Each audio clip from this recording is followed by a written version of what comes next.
Jésus-Christ. En effet, la loi de l'esprit de vie en Jésus-Christ m'a affranchi de la loi du péché et de la mort. Car chose impossible à la loi, parce que la chair la rendait sans force.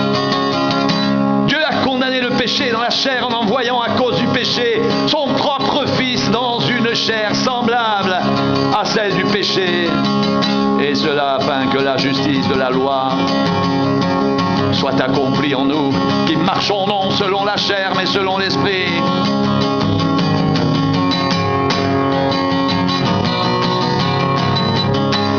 En effet, ceux qui vivent selon la chair s'affectionnent aux choses de la chair, tandis que ceux qui vivent selon l'esprit s'affectionnent aux choses de l'esprit, et l'affection de la chair, c'est la mort, tandis que l'affection de l'esprit, c'est la vie et la paix, car l'affection de la chair est inimitié contre Dieu, parce qu'elle ne se soumet pas à la loi de Dieu, et qu'elle ne le peut même pas. Or, ceux qui vivent selon la chair ne sauraient plaire à Dieu.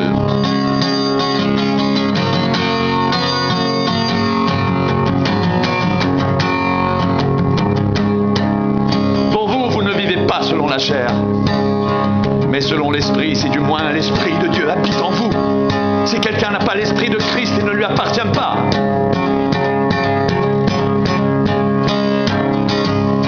Et si Christ est en vous, le corps, il est vrai, est mort à cause du péché, mais l'esprit est vie à cause de la justice. Et si l'esprit de celui qui a ressuscité Jésus d'entre les morts habite en vous, celui qui a ressuscité Christ d'entre les morts rendra aussi la vie à vos corps mortels par son esprit qui habite en vous.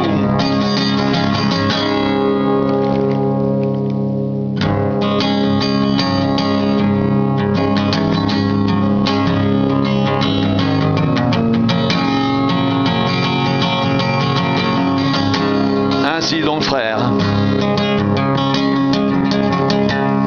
nous ne sommes point redevables à la chair pour vivre selon la chair.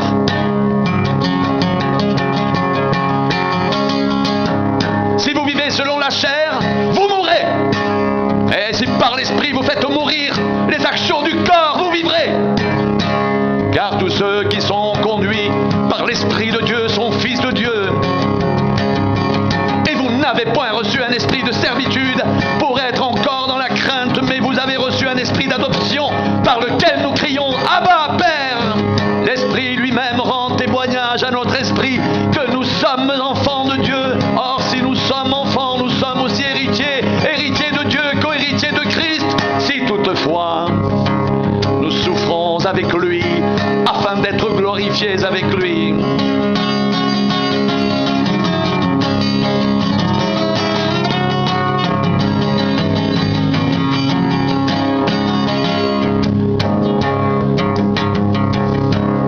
J'estime que les souffrances du temps présent ne sauraient être comparées à la gloire à venir qui sera révélée pour nous.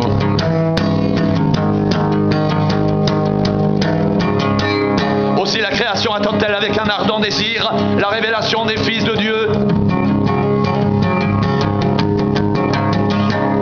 Car la création a été soumise à la vanité, non de son gré, mais à cause de celui qui l'y a soumise, avec l'espérance qu'elle aussi sera affranchie de la servitude de la corruption pour avoir part à la liberté de la gloire des enfants de Dieu.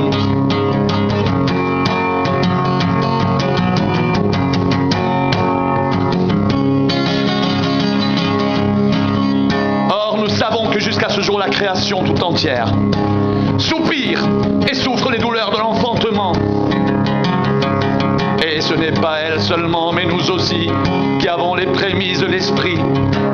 Nous soupirons en nous-mêmes en attendant l'adoption, la rédemption de notre corps, car c'est en espérance que nous sommes sauvés. Or, l'espérance qu'on voit n'est plus espérance. Ce qu'on voit, peut-on l'espérer encore? Mais si nous espérons ce que nous ne voyons pas, nous l'attendons avec persévérance.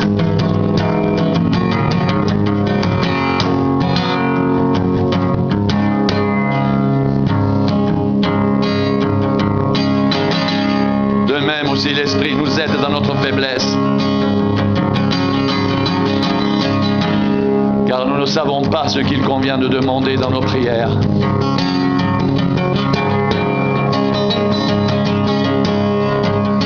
Mais l'Esprit lui-même intercède par des soupirs inexprimables, et celui qui sonde les cœurs connaît la pensée de l'Esprit, parce que c'est selon Dieu qu'il intercède en faveur des saints.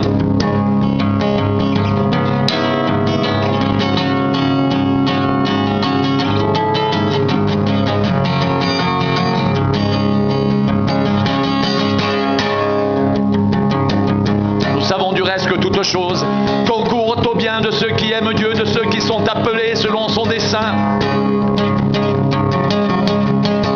Car ceux qu'il a connus d'avance, il les a prédestinés à être semblables à l'image de son Fils, afin que son Fils soit le premier-né de beaucoup de frères. Et ceux qu'il a prédestinés, il les a aussi appelés.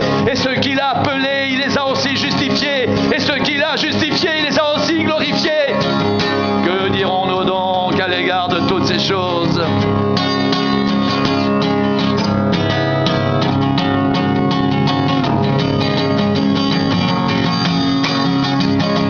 Si Dieu est pour nous, qui sera contre nous? Lui qui n'a point épargné son propre Fils, mais qui l'a livré pour nous tous, comment ne nous donnera-t-il pas aussi toutes choses avec lui? Qui accusera les élus de Dieu? C'est Dieu qui justifie. Qui les condamnera? Christ est mort, bien plus. Il est ressuscité, il est à la droite de Dieu, il intercède pour nous. Qui nous séparera de l'amour de Christ?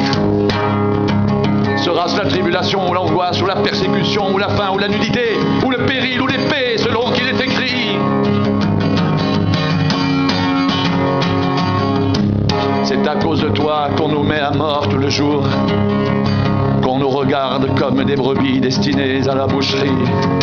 Mais dans toutes ces choses, nous sommes plus que vainqueurs par celui qui nous a aimés. Car j'ai l'assurance que ni la mort, ni la vie, ni les anges, ni les dominations, ni les choses présentes, ni les choses à venir, ni les puissances, ni la hauteur, ni la profondeur, ni aucune autre créature ne pourra nous séparer de l'amour de Dieu manifesté en Jésus-Christ notre Seigneur. Mais dans toutes ces choses, nous sommes plus que vainqueurs par celui qui nous a aimés. Car j'ai l'assurance que ni la mort, ni la vie, ni les anges, ni les dominations, ni les choses présentes, ni les choses à venir, ni les puissances, ni la hauteur, ni la profondeur, ni aucune autre créature ne pourra nous séparer de l'amour de Dieu manifesté en Jésus-Christ notre